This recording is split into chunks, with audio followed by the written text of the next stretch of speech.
sadhamupavati dharma jnanadi bhishaha kalo nashta drishamesho purana kothanodita. This Bhagavad Puran is as brilliant as the sun, and it has arisen just after the departure of Lord Krishna to his own abode, accompanied by religion, knowledge, etc. Persons who have lost their vision due to the dense darkness of ignorance in the age of Kali shall get light from this Purana. So, it is being established how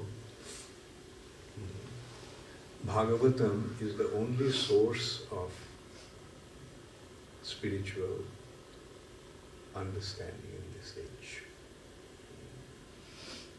Krishna came, performed his pastimes,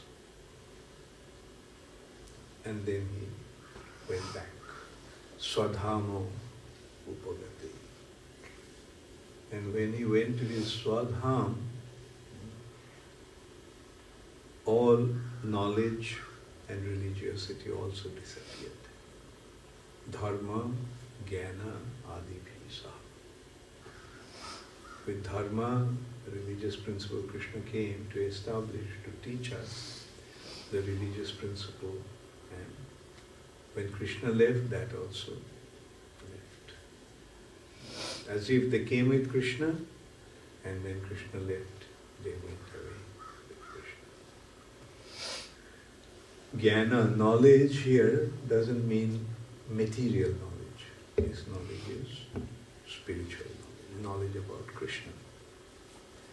So naturally everything became dark. So at that time, Purana, Arko, Purana, Srimad Bhagavatam, and Arko means sun. It arisen like the sun. When it is dark, then only light can come from the sun. Sun is the only hope. Like in this world, it's a world of darkness. Because the sun rises, there is sunlight. If there was no sun, there wouldn't have been any light. If there was no sun, there wouldn't have been moon. If there was no sun, there wouldn't have been fire. Because fire is actually manifestation of sun's energy. How do you get fire? We get fire from wood. And the wood burns, the fire comes out. Now the question is, where did the wood get the fire? Any idea? From sun, photosynthesis. Very good. Through photosynthesis, the trees are collecting the energy from the sun. And they're storing it in their cellulose, in their wood. So this is how sun's energy is stored. And then under certain condition, that energy comes out. Somebody may say, well, but besides wood we get coal. From coal we can get fire. From oil we can get fire. But what is coal and oil? How is the coal formed? Fossils. The wood that had been buried for many, many years becomes coal. Same thing with oil. Fossil fire. So anyway, so we can see the sun is the source of light in this planet, in this universe.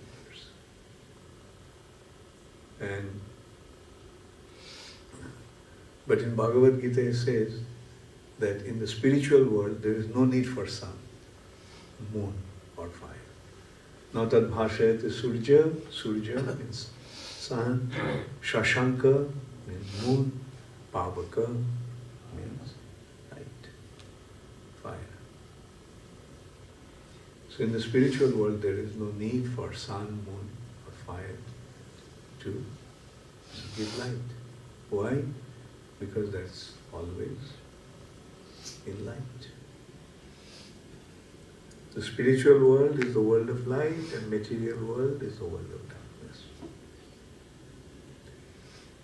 And this material nature, we get some dark light because of the sun.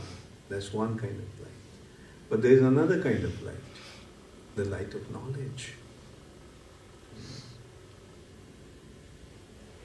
But material knowledge is not the light. That's Agyan. Material knowledge is not Gyan. It's Agyan.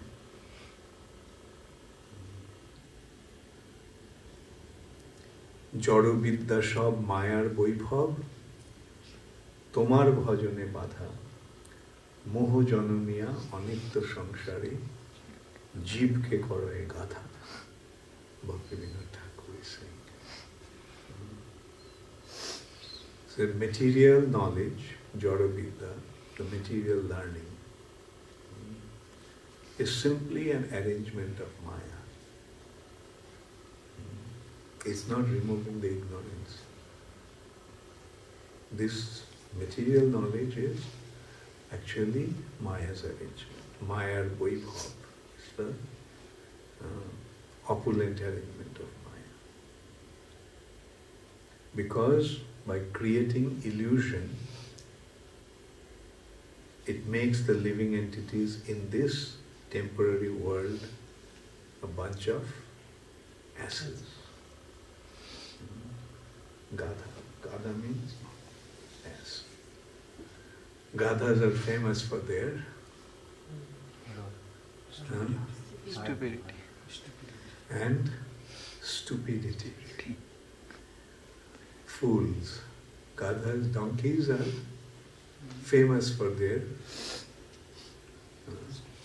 stupidity. Knowledge and stupid, opposite. So this knowledge is actually making living entities into a bunch of idiots. Stupid means idiots. No intelligence. So we can see where do we get the real knowledge? In this world of darkness there is no light. So how to get the knowledge? From Srimad Bhagavatam. In order to give the light, Krishna made this arrangement through Vasudev, through Narada Muni. Vasudev could see there is a need for knowledge in this world. Therefore he made all the arrangements. He went all the way up to Brahma Sutra, Vedanta Sutra. Like he divided the Vedas, then he wrote various Upanishads, Puranas, Dharma Shastras, Samhitas, all the knowledge he just compiled. He arranged to systematically write them. Prior to that, there was no need for writing. They would just store everything in their memory. That they used to have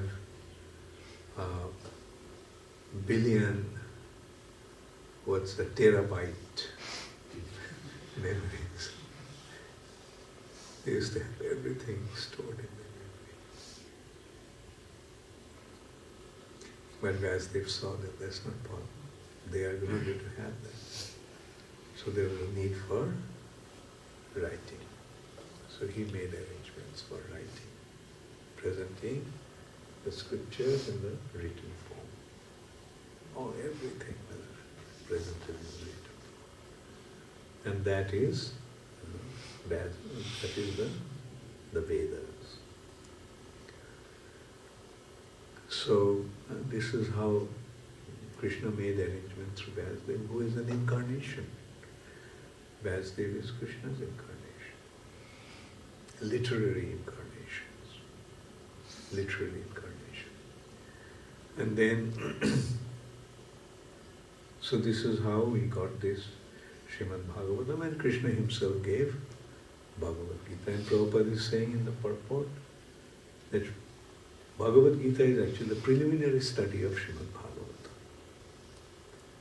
To study, to understand Bhagavatam, we need to go through Bhagavad Gita. Like preliminary education, preliminary study, preliminary basic knowledge is required in order to understand the higher subject. So this is how Krishna made the arrangement. And this is the way to receive knowledge. There is no other way. Devotional service is the only way to go back to Godhead. There is no other way. And Srimad Bhagavatam and Bhagavad Gita are the only way to receive knowledge in this age. People may not like that. Nowadays people have so many misconceptions. They're all atheists. They don't want to believe in God. So, and as a result of that, they're missing an opportunity. They may say so many things, but our question is very simple. How is it going to help you? The other day I was talking to somebody, and he was telling that how he understood the real meaning of Bhagavad Gita. What is the real meaning of Bhagavad Gita? That this body is Kurukshetra.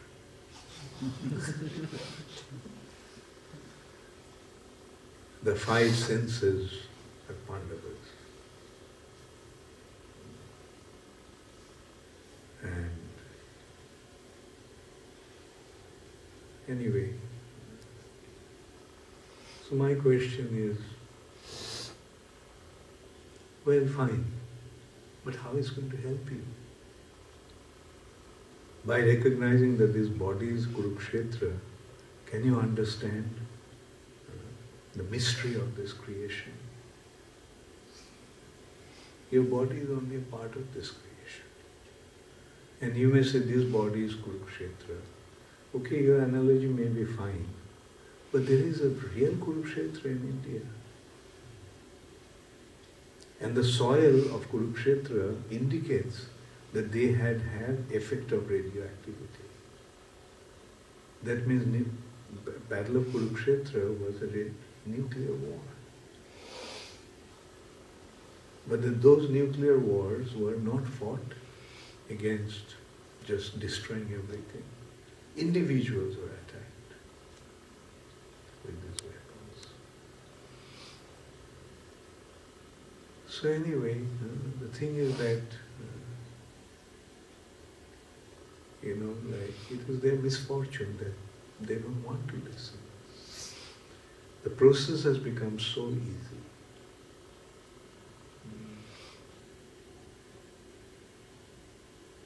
The process has become so easy. Like, you can consider a very tall building, 100-story building. There is a staircase all the way up. Now, to climb through the staircase is very difficult. 100 stories. But there is a lift. When you go to this tall building, you don't climb the stairs. All the stairs is there. You just get into the lift. And the lift takes you right on top.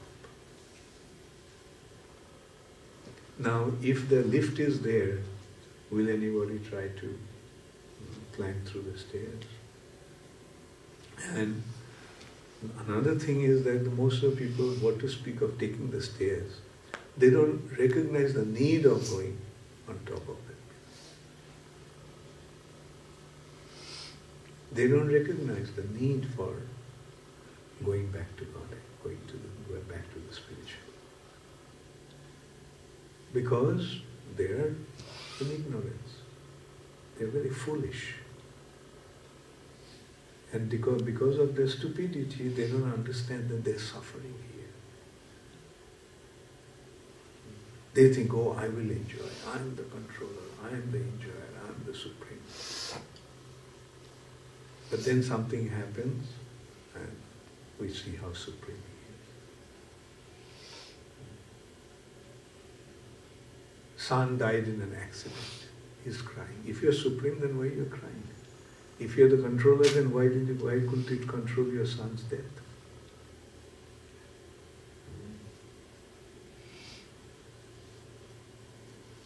He becomes affected by some disease, cancer or AIDS.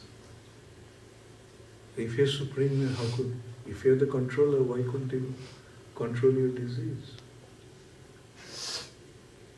So this real intelligence is to understand that we are not the controllers. We are being controlled. We are subject to nature's arrangement. Nature can destroy us any minute. In a second, nature can destroy everything. Like we can consider, like the earth is moving with a tremendous speed. Now, if the earth stops to move for 1 minute, 1 second, what will happen? The worst tsunami will happen.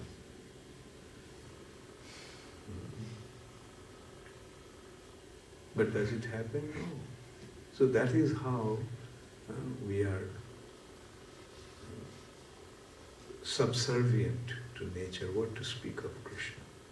Krishna's nature is material energy. Material nature can destroy us at any moment. And ultimately we all will be destroyed.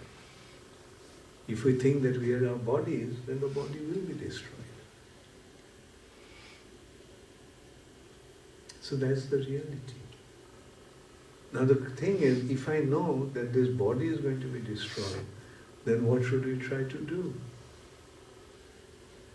To try to find out, like, how can we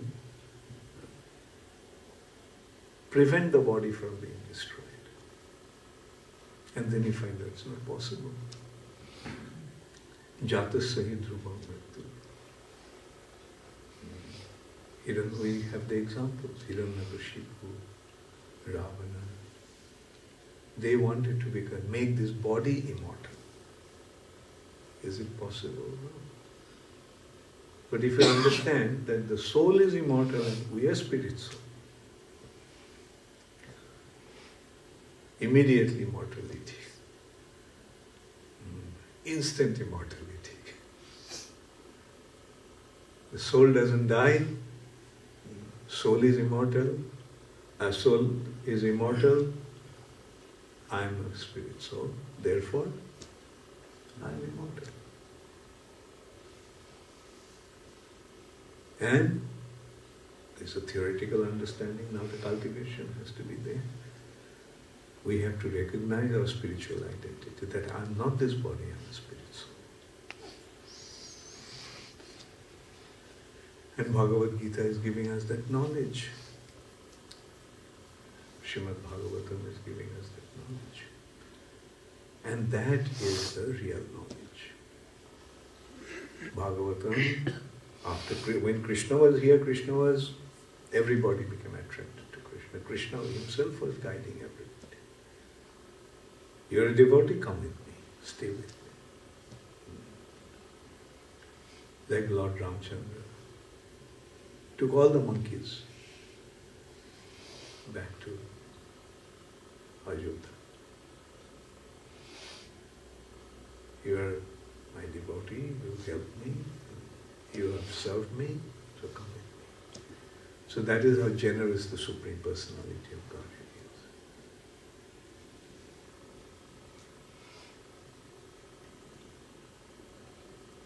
In that respect, there's a beautiful prayer by Hanuman. He's saying, who are we? Monkeys, animals. We're not at all civilized. We live in forest. We don't have any education. We don't have any culture. We don't even have beautiful appearance. We have nothing. But just because we developed our attachment to you, you have given us such a great benediction. So that is what we have to understand. To become a devotee, we don't have to become educated. We don't have to become cultured. We don't have to be somebody. We don't have to be very handsome. We don't have to be very learned. We can just be what we are. And if we just serve Krishna, Krishna will reward us. They come to me. So that is such a wonderful opportunity He has created for us. But if we don't want to take advantage of that opportunity, then it is our greatest misfortune.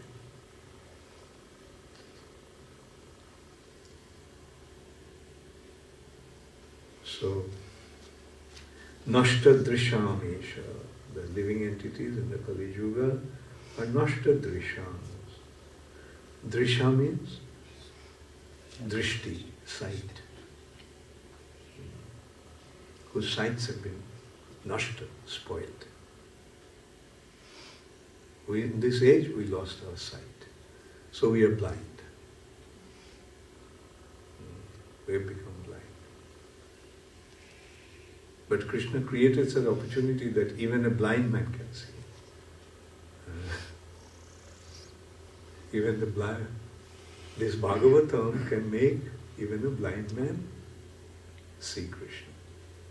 In one hand, we have become blind, but now we have the opportunity to see Krishna.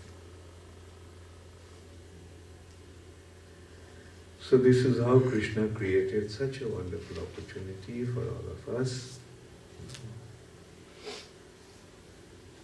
And now we simply have to follow the process. So the point is, become very good devotees. It's very nice that you all are serving Krishna, Chaitanya Mahaprabhu so nicely, so sincerely.